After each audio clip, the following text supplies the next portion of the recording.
Good evening, everyone, and welcome to Horror Burn. Tonight, I invite you to settle in, turn down the lights, and prepare yourself for a journey into the darkness that lurks just beyond the glow of the night shift. These are not just stories. They are warnings, confessions, and chilling reminders that sometimes the scariest things happen when the world is supposed to be asleep.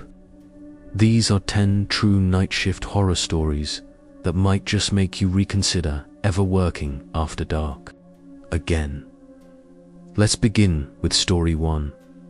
This comes from a listener named Alex, who worked as a security guard at a sprawling, half-abandoned hospital complex in the Midwest.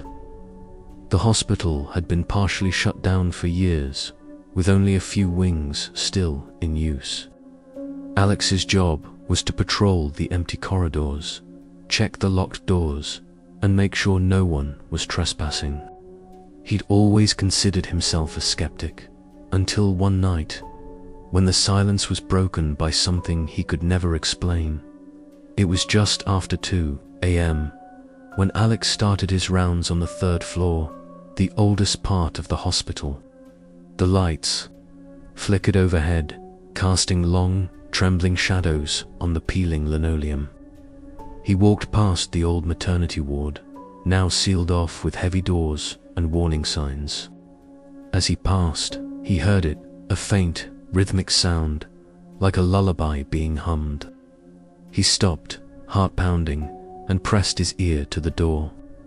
The humming grew louder, and then, unmistakably, he heard a baby crying. Alex radioed his partner, who was stationed at the front desk, but the only response was static. He tried the door, but it was locked tight. The crying continued, rising in pitch, echoing down the empty hallway. Suddenly, the lights above him snapped off, plunging him into darkness.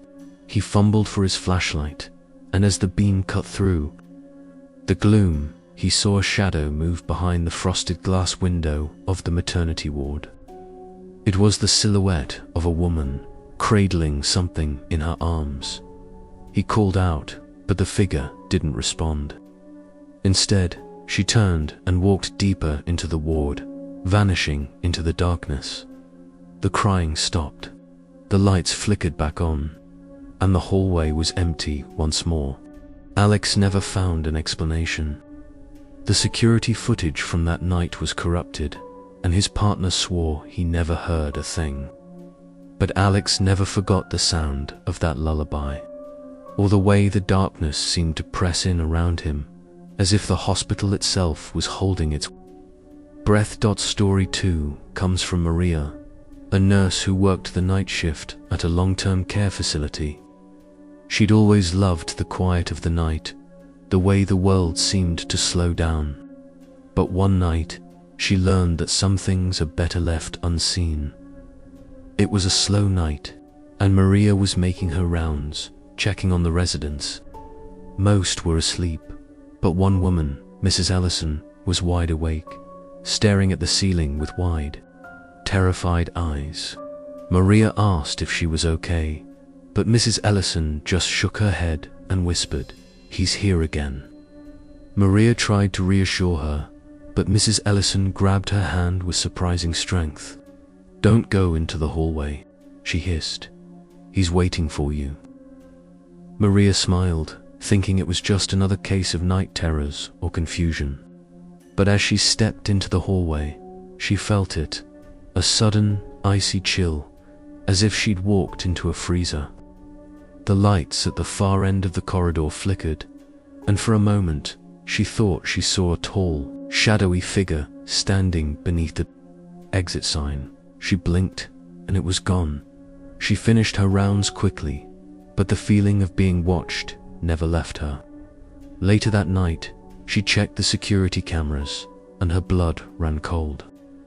On the footage, she saw herself walking down the hallway, and behind her, just for a split second, was the outline of a man. Tall, thin, and impossibly dark, his face hidden in shadow. Maria never worked another night shift after that. Story 3 is from Jamal, who worked as a night janitor at a high school. The building was old, with creaking floors and echoing hallways. Jamal was used to strange noises, but one night, he heard something that made him question his sanity. He was cleaning the gymnasium when he heard footsteps above him, in the old storage loft. He knew no one was supposed to be up there, so he grabbed his flashlight and climbed the narrow stairs. The air was thick with dust, and the only light came from his flickering beam. As he reached the top, he saw a figure standing at the far end of the loft, a girl in a tattered dress, her hair hanging over her face. Jamal called out, but she didn't move. He took a step closer, and she vanished, leaving only the faint scent of old perfume behind. He searched the loft, but it was empty. When he returned to the gym, he found a single, dusty footprint on the polished floor, small, like a child's, but leading nowhere. Jamal finished his shift, but he never went back to the loft. He later learned that, decades ago, a student had died in that very spot, her life cut short by a tragic accident.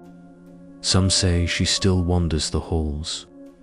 Searching for a way out. Story 4 comes from a man named Tyler, who worked the graveyard shift at a 24-hour gas station on the edge of a small town. Tyler had always thought of himself as unflappable, seen his share of drunks, late-night wanderers, and even the occasional would-be thief. But nothing prepared him for the night he realized he wasn't alone in the store. Even when it was empty, it was a slow Tuesday. The kind of night where the hours crawl by and the only sound is the hum of the fluorescent lights. Around 3 a.m., Tyler was restocking the cooler when he heard the bell above the door chime. He glanced up, expecting to see a customer, but the store was empty. He shrugged it off, thinking maybe the wind had triggered the sensor. But then it happened again, and again. Each time, the bell rang, but no one entered. Tyler checked the security cameras, but the footage showed nothing, just the empty parking lot and the deserted aisles.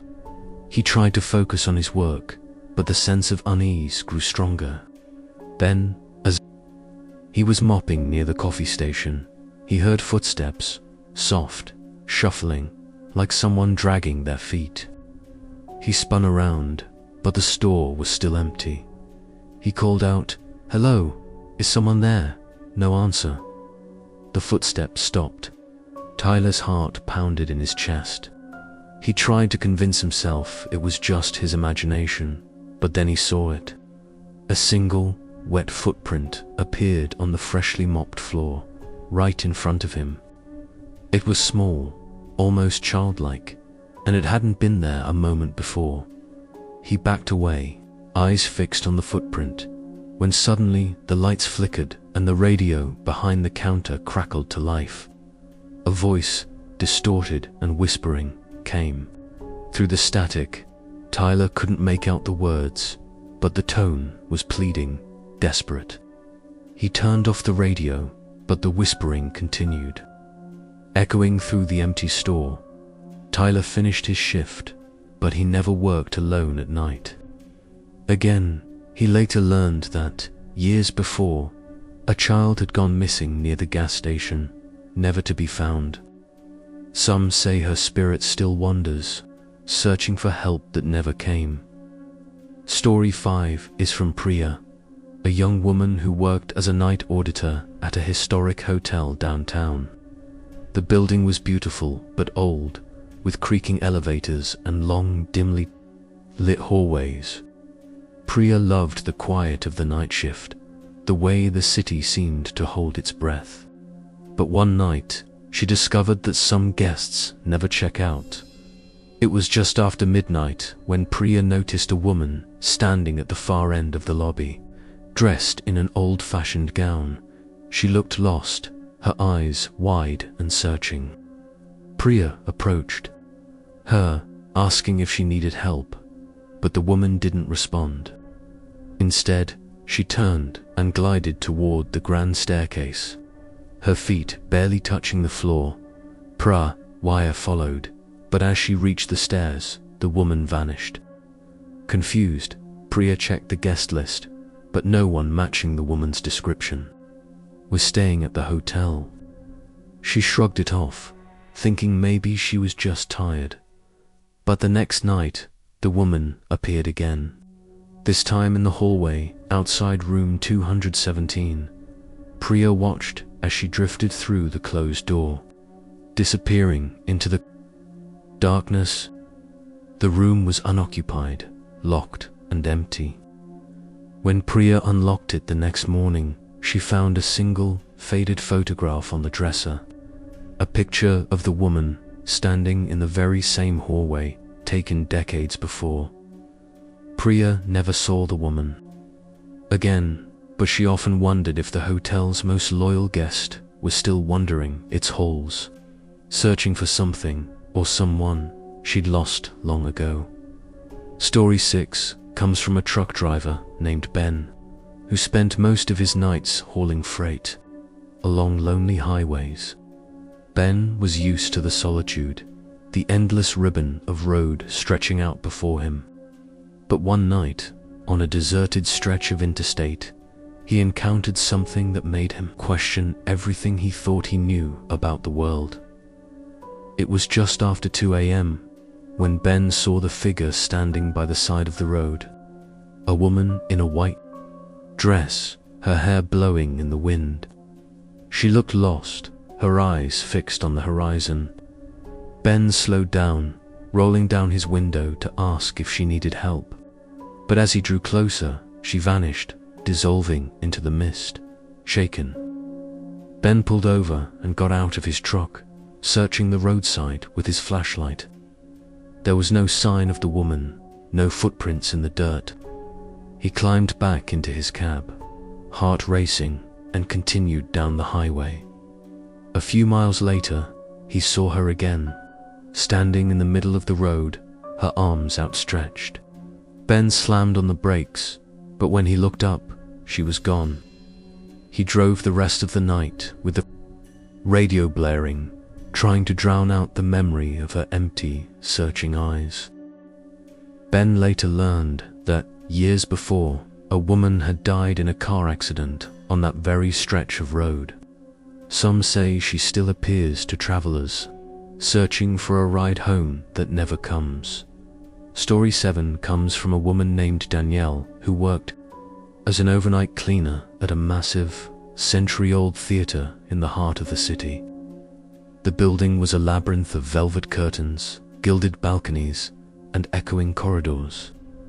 Danielle had always loved the history of the place, the way it seemed to breathe with memories of performances long past.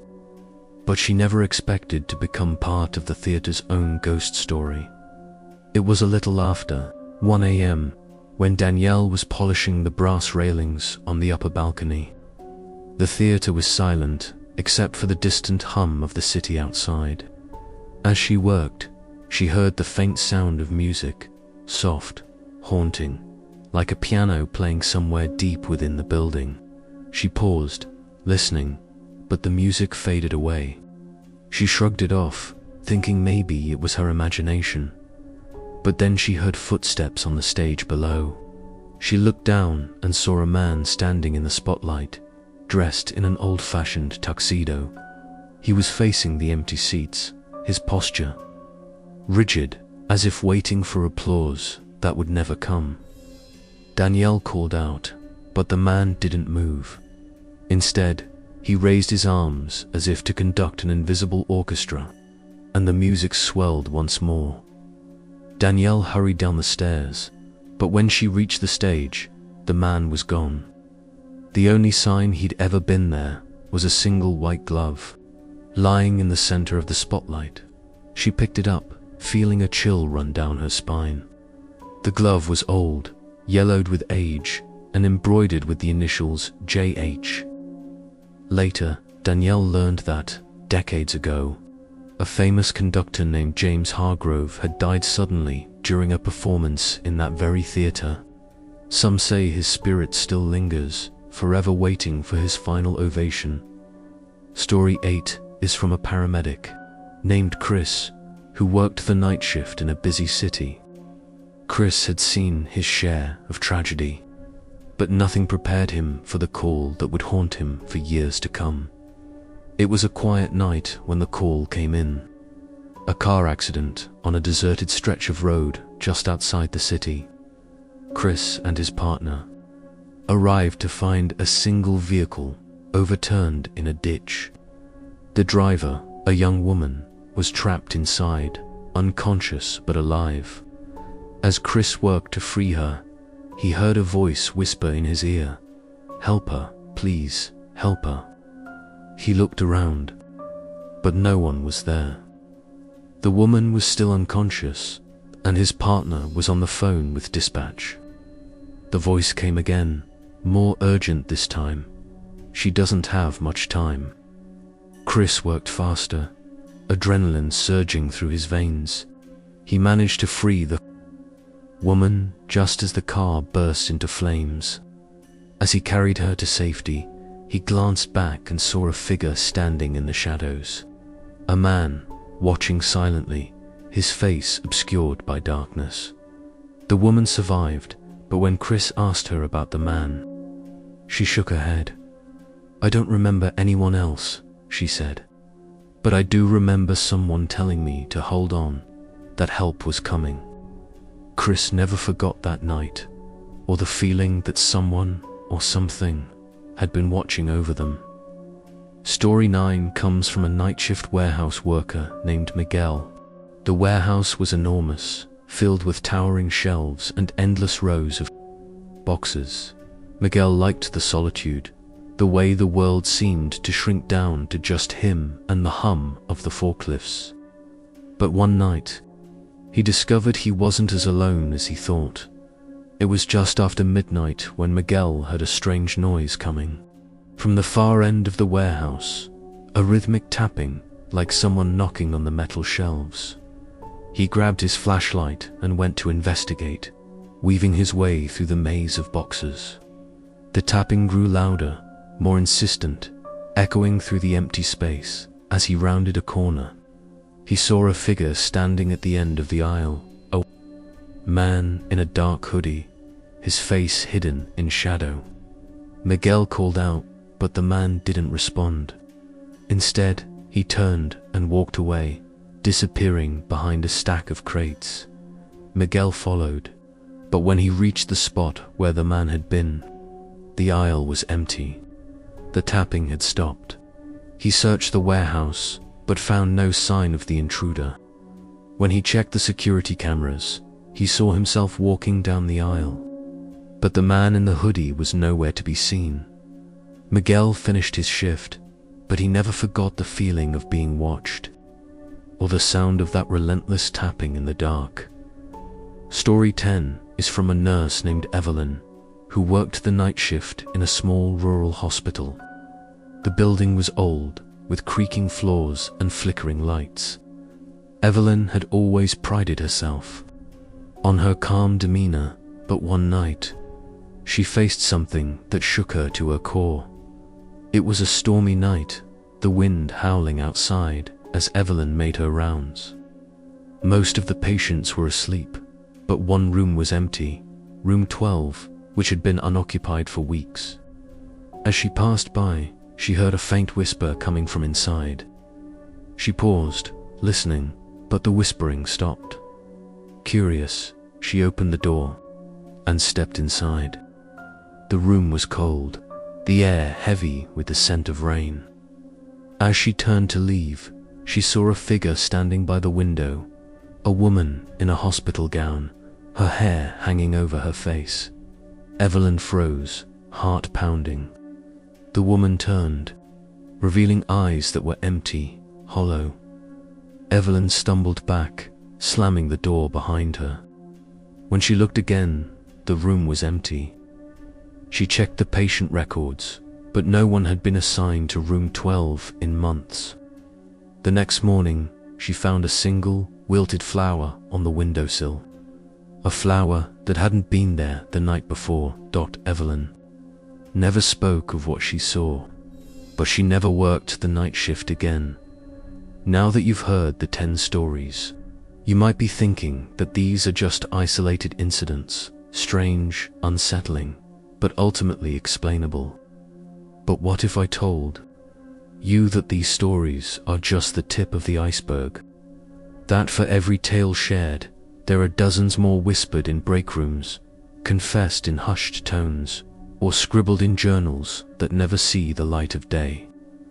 The night shift is a world apart, a place where reality blurs and the rules of the day no longer apply. And for those who work in the darkness, the line between the ordinary and the extraordinary is often razor thin. Let's take a moment to reflect on what ties these stories together. It's not just the setting, the empty hallways, the flickering lights, the echoing footsteps. It's the feeling, the sense that something is watching, waiting, just out of sight. It's the cold breath on the back of your neck, the shadow that moves when you're sure you're alone, the voice that whispers your name when no one else is there. These are the things that haunt the night shift, the things that make even the bravest among us question what's real. Contrast that with the world outside. During the day, everything feels safe, explainable. The sun chases away the shadows, and the world is full of people, noise, and life. But at night, all of that falls away. The world shrinks down to just you and the darkness, and suddenly, the things you laughed off in the daylight don't seem so funny anymore. The stories you dismissed as superstition start to feel a little too close to home. It's not just about ghosts or spirits, either.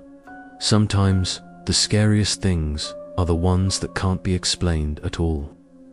The glitches in reality, the moments when time seems to slip, when memories don't line up, when you see something that shouldn't be there. These are the stories that linger, that make you question your own mind. Was it just exhaustion, a trick of the light, or did you really see what you think you saw? For many night shift workers, these experiences become a kind of secret knowledge, a badge of honor, or a burden to carry. Some people find comfort in sharing their stories, in knowing they're not alone. Others keep their experiences to themselves, afraid of being laughed at or dismissed. But the truth is, the night has always been a place of mystery, a time when the boundaries between worlds grow thin, and it's not just the supernatural that makes the night shift so unsettling. There's a psychological toll, too. The isolation, the fatigue, the constant sense of being on edge. Studies have shown that working nights can have a profound effect on your mental health, increasing anxiety, depression, and even paranoia. It's no wonder that so many night shift workers report strange experiences. When you're tired, alone, and surrounded by darkness, your mind can play tricks on you. But sometimes, those tricks feel a little too real, so why do people keep coming back? Why do they choose to work in the darkness, knowing what might be waiting for them? For some, it's necessity. A job is a job, and the bills don't pay themselves.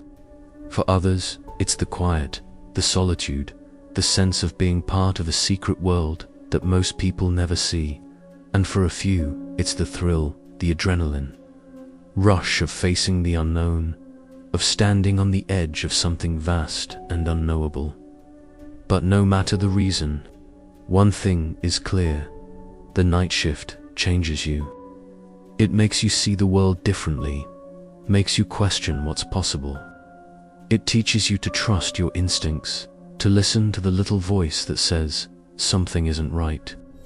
And it leaves you with stories that you'll carry with you long after the sun comes up. As we move forward, let's dive deeper into the psychology of the night shift. What is it about the darkness that brings these stories to life? Why do so many people report similar experiences, even in completely different places? Is it just the power of suggestion, or is there something more at work? In the next section, we'll explore the science behind the fear, the history of night shift legends, and the ways in which our minds and bodies react to the darkness. We'll hear from experts, skeptics, and believers alike, and we'll try to answer the question that haunts every night shift worker: what's really out there in the dark? The human mind is a remarkable thing, especially when it's deprived of sleep and surrounded by silence. Scientists have long studied the effects of working nights, and the findings are as fascinating as they are unsettling. When you're awake, while the rest of the world sleeps, your body's natural rhythms are thrown out of sync. Your circadian clock, which governs everything from your mood to your metabolism, starts to falter. Hormones like melatonin and cortisol fluctuate in ways they're not supposed to, leaving you feeling groggy, anxious, and sometimes even a little bit detached from reality. This altered state can make you more susceptible to fear, to suggestion, and to the strange tricks your mind can play. Shadows seem to move on their own. Ordinary sounds become ominous. The line between dream and waking blurs, and suddenly the impossible doesn't seem so far-fetched. It's no wonder that so many night shift workers report seeing things that can't be explained when your brain is running on fumes. Reality itself can start to unravel, but it's not just biology at work. There's a long history of night shift legends, stories passed down from one generation of workers to the next. In hospitals, it's the grey lady who appears at the end of the hall. In warehouses, it's the phantom footsteps that echo through the aisles. In hotels, it's the guest who checks in but never checks out. These stories serve a purpose. They help people make sense of the unexplainable, give shape to the fear that lingers in the darkness, and then there's the power of suggestion. When you hear enough stories about haunted hallways or ghostly apparitions, your mind starts to fill in the blanks. A flicker of movement becomes a shadowy figure. A creak in the floor becomes footsteps. The more you believe, the more you see. But sometimes, the things people experience are so vivid, so real, that even the most hardened skeptics are left questioning their own senses. Take, for example, the phenomenon known as the third man factor. This is when people in extreme situations, like mountaineers lost in a blizzard, or night shift workers alone in a vast, empty building, report feeling the presence of someone else, a silent companion who offers comfort or guidance. Some scientists believe this is a coping mechanism, a way for the brain to deal with stress and isolation. But for those who've experienced it, the feeling is undeniable. It's as if someone or something is really there, watching over them in the darkness.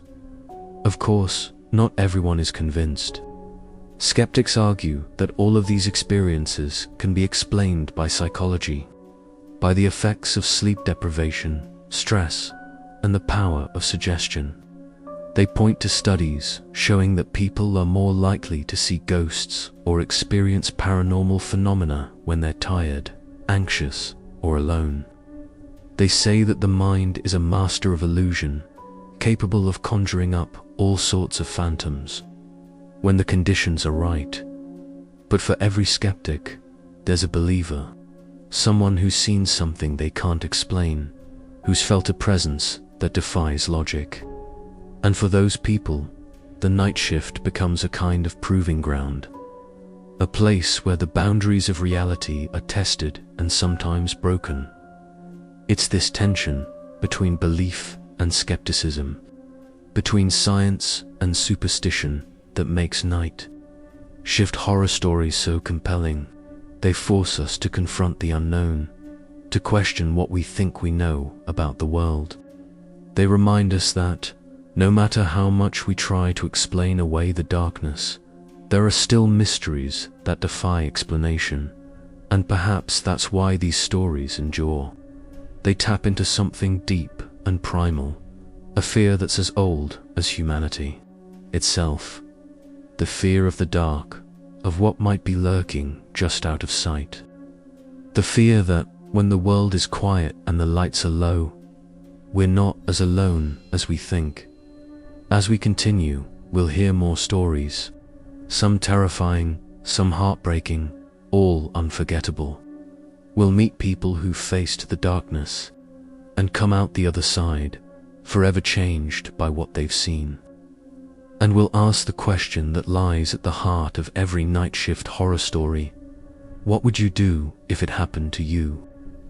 Let's return to the stories, because for every theory, every scientific explanation, there are real people who have lived through nights they'll never forget. These are the stories that don't just haunt the mind, but linger in the body. In the way someone glances over their shoulder or hesitates before stepping into a darkened room. These are the stories that make the night shift a place of both dread and fascination. Consider the story of Marcus, a night security guard at a sprawling, half-abandoned shopping mall. Marcus had always enjoyed the solitude of his job.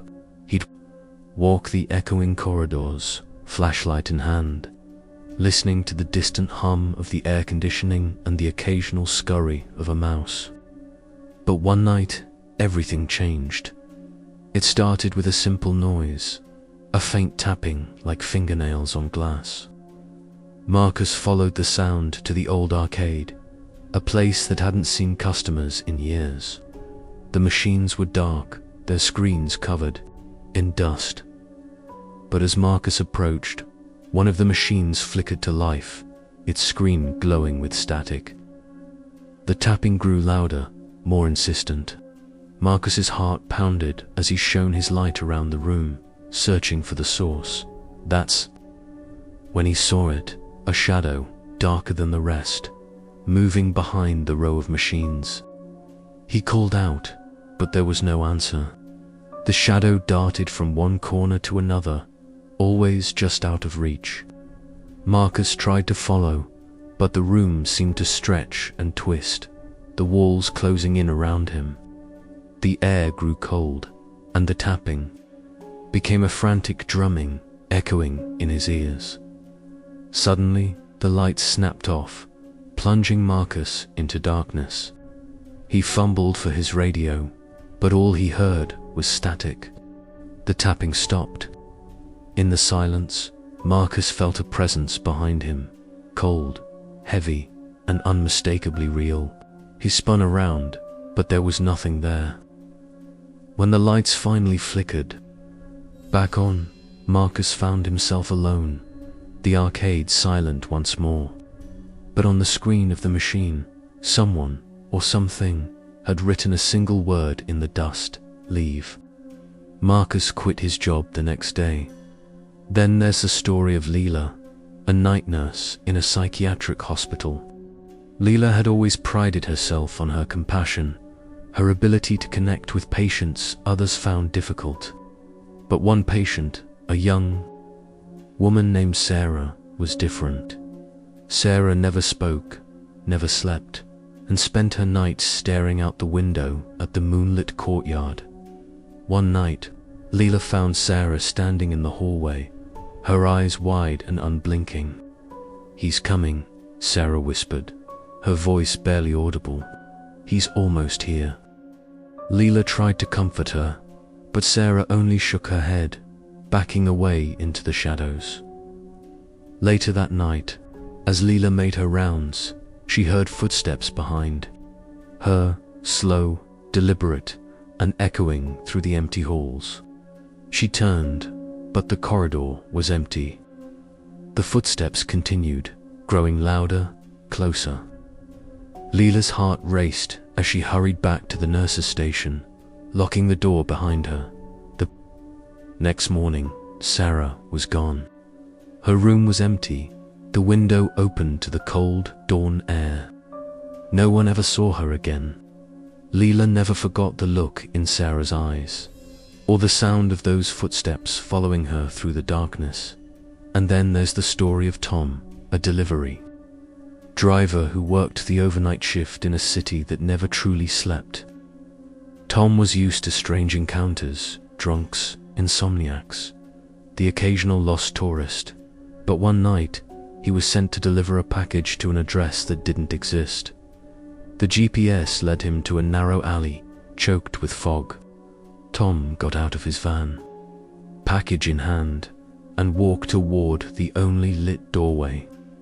As he approached, the door creaked open, revealing a dimly lit hallway lined with old photographs. Tom called out, but no one answered. He left the package on the doorstep and turned to leave, but the alley had changed.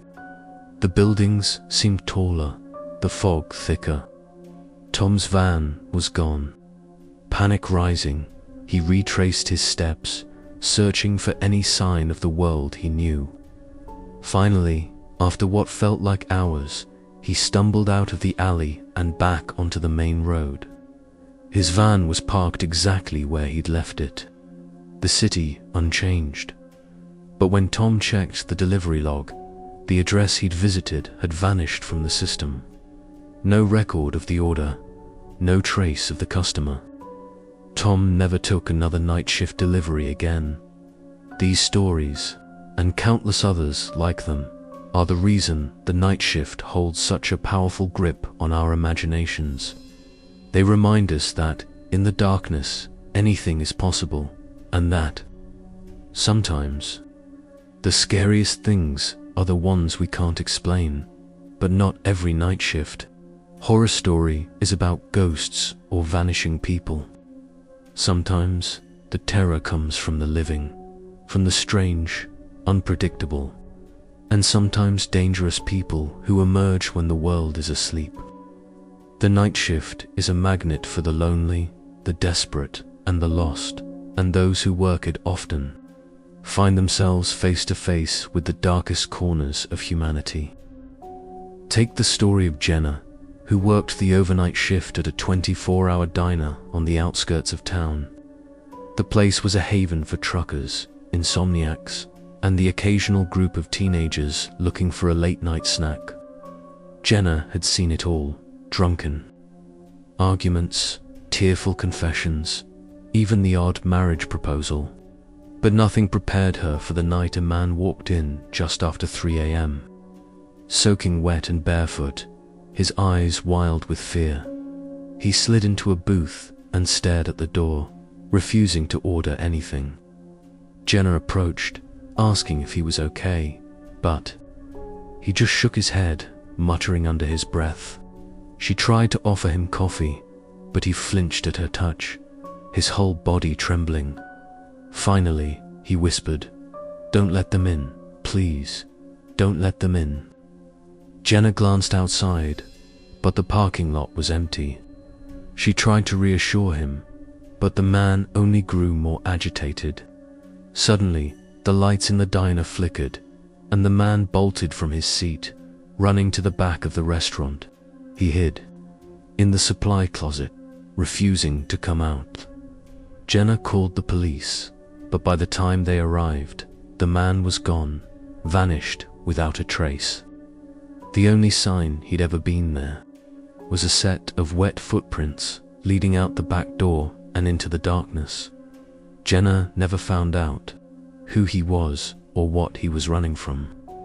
But for weeks afterward, she'd catch glimpses of movement in the parking lot, shadows that seemed to linger just beyond the reach of the lights.